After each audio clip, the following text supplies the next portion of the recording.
feel pointless. Everything I've said, I've already said, and it already didn't matter. How was today any different? And that's all I have to say.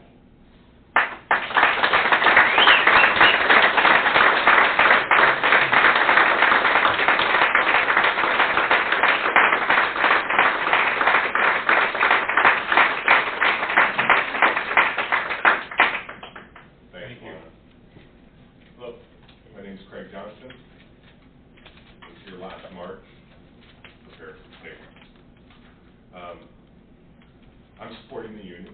I feel like I wear red every day. I'm a redhead. So, anyway, I teach English at Columbia College. Please excuse me when I leave early. I have a 10-month-old son and a 3-year-old daughter at home waiting for their bedtime routine. Last March, during the board meeting, I've been with the Yosemite Community College District for 12 years. 2 years as an adjunct and 10 years full-time. Last March, during the board meeting, I shared these thoughts about being valued. I said, the recent contract negotiations over the last year have left me, and I imagine many of my colleagues, feeling demoralized. I stated, I am told I am valued, but I do not see it. I am told that I am essential to student success, but I do not see it. I am told that I am appreciated for my service, but I do not see it. I do not feel valued as an employee of the district. I said that 8 months ago. If it was not for the California Community College system, I would not be here today speaking to you as an educator or teacher. Raise your hand if you're a California Community College teacher. So I'll give you all a round of applause. I went to Long Beach City College, and I went to Orange Coast Community College, and I went to College of the Redwoods. Those are the ones in California. Because I took like a 10-year break after high school, started my own business, and did other things until I realized I wasn't doing what I felt was my purpose in life. But luckily, at LBC, OCC, and College of the Redwoods, I found teachers who inspired me and made a difference. And they changed my life, and the community college system changed my life. I have 3 main points. First, I try to teach my students to think about reasonableness of an argument. The teachers of the district have made a reasonable argument, have made a reasonable proposal, have offered a reasonable way to settle the contract. I suggest the district do the same. Second, I would like to read from the contract concerning our primary interests.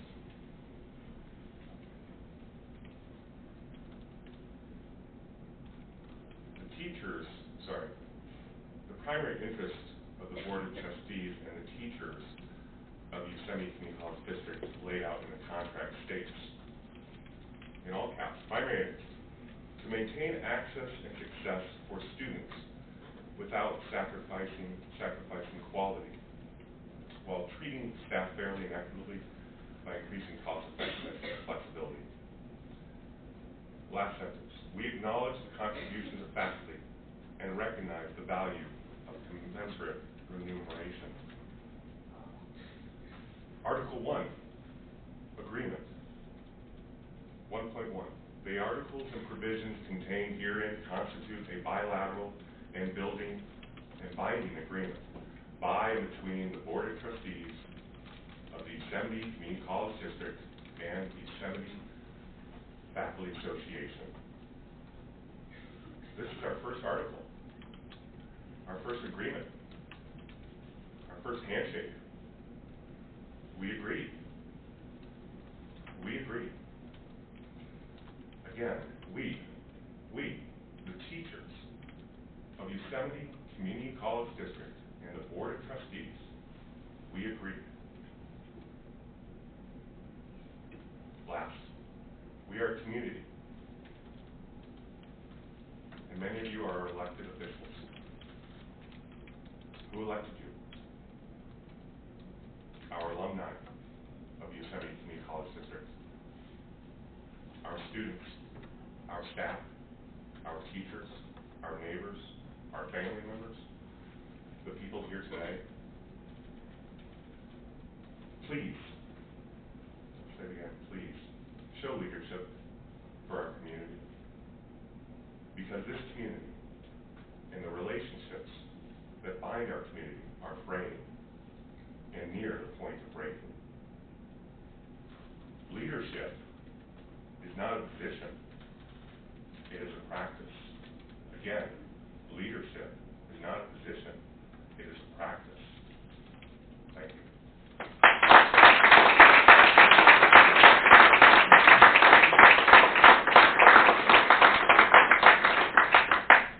Thank you. Greeting to the board members and to the administration. My name is Jeff Tolners, and I'm a father of 2 students here. Former school board member at their school, from kindergarten through 8th grade, and a faculty member here for 23 years. 3 quick stories. My kids are 15, going on 16 next week, and he is dual enrolled in taking half classes here and half classes at the Smart High School District. It's working quite well for him. And I just asked him, how would work stoppage affect you, Leo? And he said, and this is a 15-year-old, it would suck. Especially before final, or before midterm. So, there's one little quick story in perspective. As a former board member, I've sat in a seat very similar to what you folks are sitting. And I understand the perspective of having to keep costs low and increase efficiencies. And when your salary and benefits are 88% or whatever, that's about what it was in our district, but it's pretty high, 85% or more. The easiest way, or obvious way, maybe not the easiest, is to pile more people in the classroom. And we've heard pedagogically that doesn't work very well. As far as 88% of your cost being salary and benefits, obviously we try to keep those low as business people, don't we? It makes a lot of sense. I get that perspective. The superintendent, when I was first elected, told me the very first thing he said, Jeff, it's all about the trust. Trust you not hitting the microphone. And what he meant by that, he said, once we break the public's trust, it is almost impossible to get that back. It can be gotten back. It takes an incredible amount of effort to do that, Jeff. So let's not do that. That's happening here.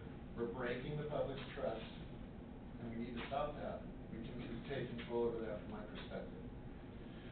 Finally, the last story, when I first started here 23 years ago, the president at the time, the year before, had a conflict with the chancellor, and so he was reassigned to Modesto. Finished his career out there, even though he lived up here. The very first day in the Dogwood Forum, that president, Dean Cunningham, read a poem to everybody in the forum, all the Columbia College employees. The poem was about 2 young farmers in New England, and what they did is they had homesteaded and gotten their very first piece of parcel right next to them, and then they had some sheep. And so what happened was, some of the sheep started crossing over into the other person's side. So they decided, let's build a fence together. So they built a little fence. Worked until they got more sheep. Sheep multiplied. And so the fence broke down. They argued a little bit about building a bigger fence to contain their sheep. They still tried to work together, but tensions were rising. The third time the fence broke down, their sheep flocks were pretty big. They were a little greedier, less interested in working with each other. By the end of building that third stone fence, they had each other by the throat. And I looked around Dogwood Forum, I saw people weeping. I thought, where am I? Where did I just come to? You know, what just happened? And we've had a similar cycle of this same sort of situation. But with new leadership now, we can change that situation. That's my hope. And we can work with each other and use interest-based bargaining, not position-based bargaining. That's up to us as people here. Thank you.